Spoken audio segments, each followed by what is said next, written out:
SIT ശരിയായ നിലയിൽ അന്വേഷണം നടത്തിക്കൊണ്ടിരിക്കുകയാണ്.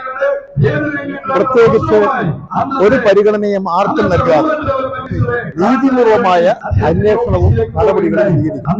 എല്ലാവരും ആ നിലപാടിനെ പ്രശംസിക്കുകയാണ് വേണ്ടത്.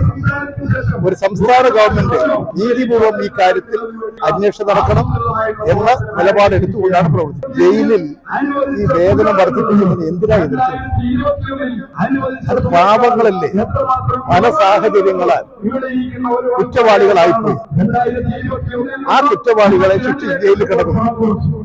അവർക്ക് വേതനം വർദ്ധിപ്പിച്ചു കൊടുക്കുന്നതിന് എന്തിനാ എതിർക്കുന്നത്? അതിനെ എതിർക്കുന്നത് തികച്ചും തെറ്റായിട്ടുള്ള നിലപാടാണ്. നമ്മുടെ തൊഴിലുറപ്പ് മേഖലയിലാണെങ്കിൽ അവർക്ക് ദിനപ്രതി 365 രൂപയാണ്. അത് വർദ്ധിപ്പിക്കാത്തത് കേന്ദ്ര ഗവൺമെന്റാണ്. നിങ്ങൾ കേന്ദ്ര ഗവൺമെന്റിനോടല്ലേ പറയേണ്ടത് ഇത് വർദ്ധിപ്പിക്കണം? അങ്ങനെ വർദ്ധിപ്പിക്കുമ്പോൾ മിനിമം വേതനം കൊടുക്കണം.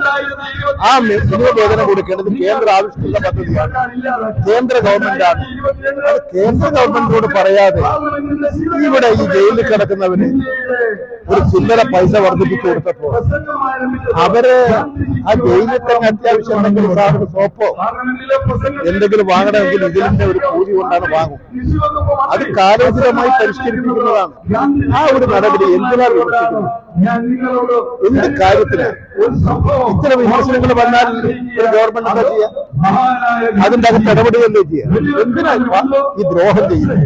ഈ കുറഞ്ഞവർക്ക് വർദ്ധിപ്പിക്കാനൊക്കെ പറയേണ്ടത് ആശാ വർക്കർമാര്, അതുപോലെ തന്നെ തൊഴിലുറപ്പുകാര്, മറ്റ് വർക്കേഴ്സ്, അവർക്ക് പോരാ കൂലി, അതല്ലേ പറയേണ്ടത്.